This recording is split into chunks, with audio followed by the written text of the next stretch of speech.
Hey, what's going guys? I'm Mr. 4 here. Today I'm back to talk about the new changes that were announced back in the strategy presentation about a day or two ago.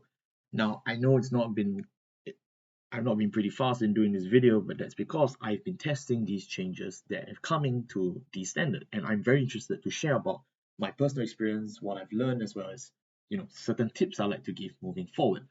Uh, as usual, I'd like to thank all the people that helped me playtest and were willing to, have to re-sleeve everything with me. But I think we found it pretty enriching and we find it much more fun than the current meta that we just left out of the whole, you know, previous meta at the last WGP. So today I'm just going to share with you my thoughts. And of course, for those who did not even watch the strategy presentation, you're going to learn firsthand and what the changes are. And yeah, as I pretty much mentioned, the disclaimer is very simple. I've only had about less than 100 games with this new D series format. So because of that, I'm obviously not going to be able to be the most educated in this. So my apologies if some things I say end up being either, incorrect in the future or just not as good as I would have liked to present. I'm mainly doing this video myself because I first of all want to share about these changes. I want to share about my thoughts, what I've seen so far, and thirdly, I also want to make this so that moving forward, when I continue to do the deck profiles, I don't have to keep repeating my points like a broken record. It's there in one video separately. You can always just check it out yourself. Because these are changes to these series that impacts all of us, and I feel that we should give this proper respect and really look into it and understand the changes that it helps our decks. So I'm gonna start with the Banlist update. So as you probably have seen this picture before, the increase in deck size in the main deck from 46 it goes up to 50. Now your right deck remains the same at 4, but technically speaking it's 5. We'll get to that in a bit. And they also, at least for the Japanese side, there's a new method of turn deciding. The winner now picks what they want, rather than last time, the winner of the method always just goes first. So if you're a Strike Dice player, congrats, pick up a beer, don't push your rope. Now, we'll start off with this. The increased deck size from 46 to 50 obviously means there's 4 cards in the main deck now, 4 new ones. So this could be a playset of 1 new card, either a spare you've been keeping around for a while, or a card you're looking forward to in the future. You could always just put it in. It's yours now. There's also increased ratio for other options, because some people say, oh, this is their way of pushing product. Not true. For about the 10-ish decks that I personally went through myself for testing for this video, I didn't really buy it. Or actually, I didn't buy any new cards. I straight up just used older ones from my spares and it fit really well. And for the decks that I had very awkward ratios for example, Shoujo Doji, which is a deck I play personally a lot, it helped because a lot of random 2-3, 2-3 offs, and now I could just up them to 4, and it felt wonderful. That being said, what else does the 46 to 50 do? It does decrease your chance of pulling triggers in the sense that it's less sacky. People don't like the D series because they find it too sacky and they find the variance element just way too high. I do agree to a certain extent. As someone who plays competitively, and I've played it, I think up to 4 different WGPs in the span of 11 months. Yeah, I can pretty much agree with that. That it's it does get pretty sacky at times, right? But while I was testing for this video, I felt it was less sacky. I didn't feel that it was so much luck based in that sense. I know it's only 4 cards. I'm not going to take on entire probability calculator, type in front of your face. This is a hobby game, guys. Do the math yourself if you want to, but at least I felt that it was less sacky. So maybe for you, if you give this thing a shot, it may also be less sacky for you.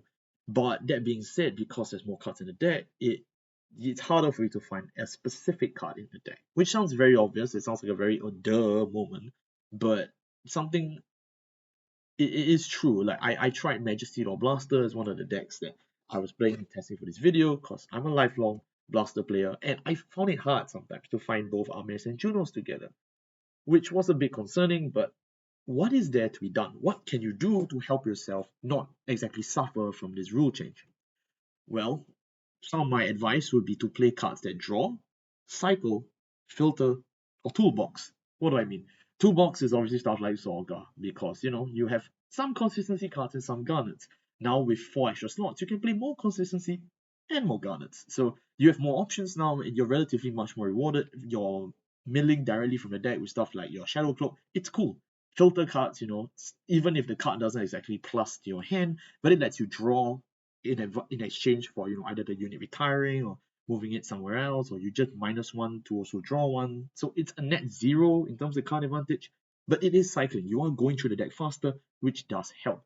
If you're talking about cycle, we could be talking about the series of cards like Spiral Cutie Angel, the stuff that came out in DBT 10. Those are literal cycle cards, and those guys do help you draw more cards, but you are not really reducing number of cards in the deck. As what W Slasher says, deck thinning is deck winning. Yeah, you don't really deck thin in that sense, but you're still going through the deck per se, which can help. And of course, draw, because draw is always good. In another side also, you could also take the time to play more defensive options. I know a lot of people say, oh, there's not much defensive cards in D, and then they do things like calculate the total number of shield in the format. I find it very immature, but not to worry. If you want to talk about defensive options, you have stuff like Evergreen Transfer. It's a really good card to shut down the over trigger. It's only a one-off. When you have 4 new slots, you could always give it a try. You could also try Blitz orders, because there are some good Blitz that came out this year. If you are looking at it from a whole nation perspective, there's also the DBT 13 Blitz orders, the anti-strike Blitz, the ones I'm talking about. I put an example on the screen. Every nation has one of these, so you totally can give them a try if you're fighting a lot of strike next sets, or if you're fighting a lot of youth, but or Luan, if Luan is what you're scared of. But I did mention about bloatedness. You can actually take advantage of it. Personally, for me, I would say I did when it came to personal examples, Felty Rosa and Blonezzel. As a Felty Rosa simp and a lifelong Go Paladin fan, I really enjoyed being able to superior call more normal units in the battle phase rather than not. Because I played both of these at high level competitions, and to be honest, it really sucks when you just don't draw enough attacking units and you just end up with triggers and you go, oh. But that kind of sounds like a double-edged sword, because now we're talking about bloatedness and less triggers available. What does that mean? Well, when we went up the count from 46 to 50, you're adding 4 normal units in your deck. That obviously means you're not adding more triggers. Trigger count still stays exactly the same. That being said, your card to shield ratio is going down. What do I mean by this? You're more likely now to draw a normal unit than a trigger unit. I think that's pretty much common sense here. But something else you can also take note is that, if you're adding normal units to your deck, it's likely going to be a grade 3, a 2, and a 1. Unless you add a defensive option, it's either 5k shield, 5k shield, or 0k shield. So that being said, now it also comes to play upon your trigger choices to also provide you with more defenses. Triple Drive Booster is a very good selling set, and recently, they reprinted the effect triggers. There's also effect triggers being reprinted in the Quick Start deck. There's also a reprint that was done in Festival. So generally speaking, I find it a lot more affordable now to pick up a play set of effect triggers. So you totally should if you get the chance to come across them at a lower price. Now, why am I bringing this up? It's not an advertisement. This is because your fronts are 20k shield and your draws are 10k shield. But it gives you one draw, so it could also be another 5k shield, which is more rather not the case nowadays. But the thing is that the draw helps you cut down on the number of cards in your deck. So it kind of reduces the bloat, but the shield is lower. So I think the main thing you can take away from this is don't forget the original purpose of the triggers you're playing in your deck. For example, if I'm playing a deck that doesn't have a front row, it doesn't make a lot of sense for me to choose to play a front trigger. But you should also look into this in terms of the total number of shield that you actually require and build accordingly.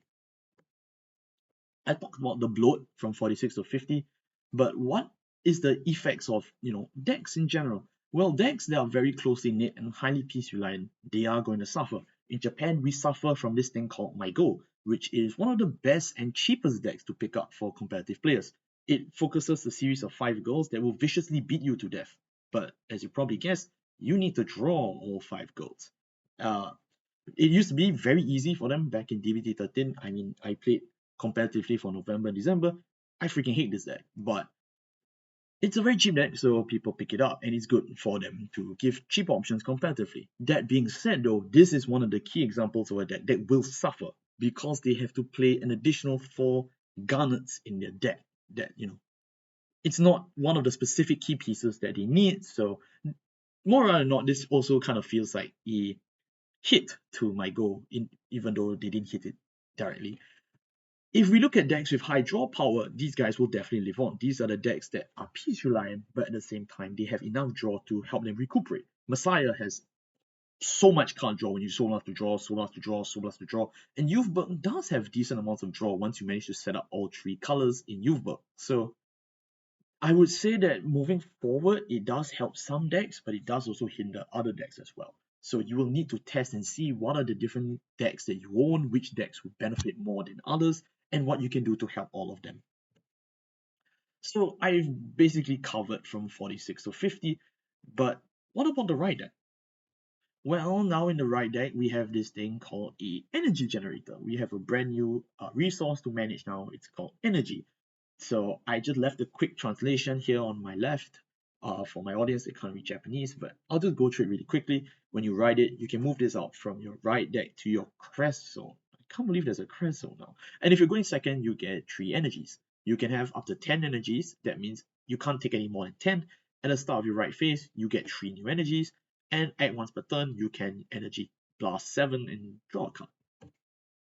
This is your 5th new right deck card. It is usable for all decks, including your strike deck sets. So they can have 2 crests, It is a new resource to manage for them, and it's a new resource for actually all of us to manage, because this is generic, everyone gets this.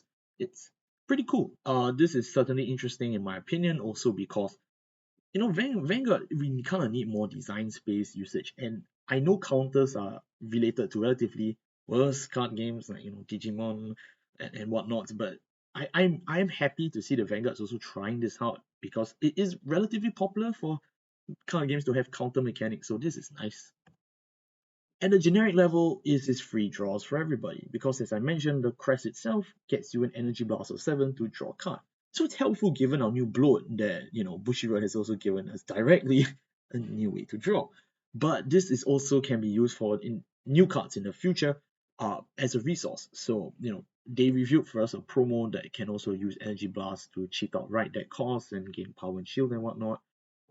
But there's going to be a lot more than this in the future. So I look forward to seeing how they will go into this design space, and I hope they use it well, very personally. This is definitely an interesting mechanic and will require players to pace to know when to use their energy. There's also the the introduction of the divine skill, which is supposed to be a really strong skill you can use about once per duel or something. I don't know if that's linked to energy. I just wanted to leave this point here because they did mention it. If it is linked to energy, maybe it's like an energy blast 10 or something. Let's see what it is.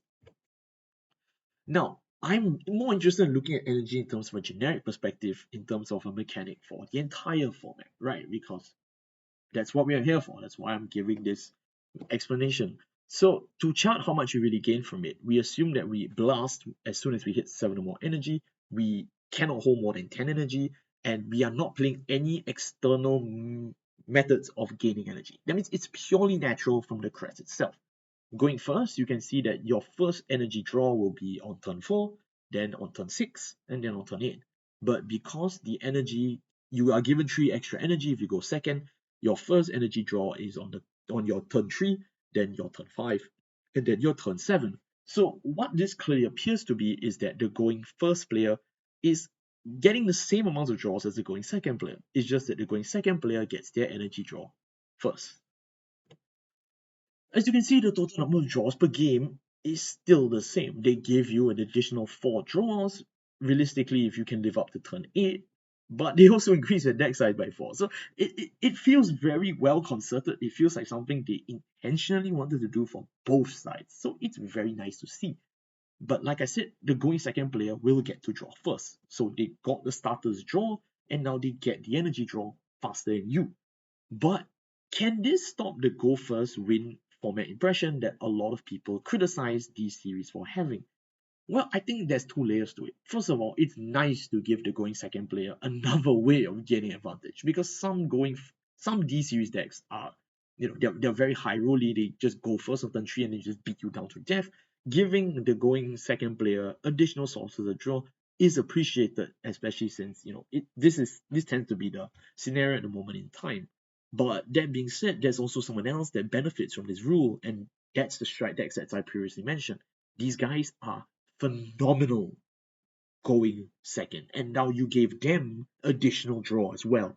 So your Shiranuis, your Luats, your Messiahs, your Kurojets are all going to get additional methods of draws, which is very impactful. So it'll be interesting to see how the format really fills up with these two generic mechanics, which is divines as well as not divines, the 54 card total as well as the energy.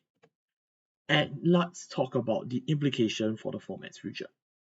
I think these are very interesting and good directions going forward. I don't wish for them to keep increasing deck sizes, don't get me wrong, because I hate resleeving everything, but I will say that I really appreciated it, that they were willing to do this. The fact that they even gave Strike deck sets 54 cards right before this is another good sign, because it shows they want to protect the integrity of sealed products. Moving forward, I think this definitely gives them much more interesting spaces, because everyone gets to innovate now with 4 extra slots. Whether you're Eugene, whether you're Jojo Ignis, everyone gets this. It's a very fair change. It hits my goal, but at the same time, everyone benefits. So it's not bad at all. Energy as well, I do think it's very interesting for them to have a new aspect of a resource to look into. If they manage to tap on into it well, which I certainly hope they do, then it's going to be very exciting, in my opinion. I think a lot of people will enjoy having a new resource that they can draw, use, and balance and gauge for themselves. It makes Standard much more complicated. I won't say much more. It makes Standard a little bit more complicated, so it is nice. And moving forward for Vanguard 2024, I think this is certainly a great time to be a D series player. You have the Triple Drive booster lowering all your prices, making stuff really cheap. You have brand new and exciting decks. You have innovation for the whole format because everyone gets these 4 extra cards, and you get a new way to generically draw, as well as new resources in the future. Price-wise, I also think it's really good, so this is a great time to introduce people to play Vanguard D. They can even pick up a quick start deck and try. It's certainly possible, and I think it's really good to see them moving forward. That being said, thank you all everyone for watching this video. If you're new to the channel, welcome. I don't do this very often. I tend to do more deck profiles. If you like that, please subscribe and stick around. I hope to be able to talk about this more with you guys. Moving forward, as I mentioned in the testing segment, I've only had 1 to 2 days max to test all the divine stuff. That being said, I will need more time to test the divine stuff because I obviously don't want to put out a deck profile that isn't optimized for you guys. So because of that, I'm going to be taking about a week or 2 to put out V deck profiles at the same time of testing the divine stuff. And then as we move forward to 2024, I will come back to do more D, talk about the upcoming D sets, the new D bosses, and whatnots. Thank you all so much for sticking through and watching this video. Thank you to everyone who's helped me playtest, who's helped me, go through this video. It means a lot to me. Yeah, thank you all so much for watching. I'll see you next time. Take care.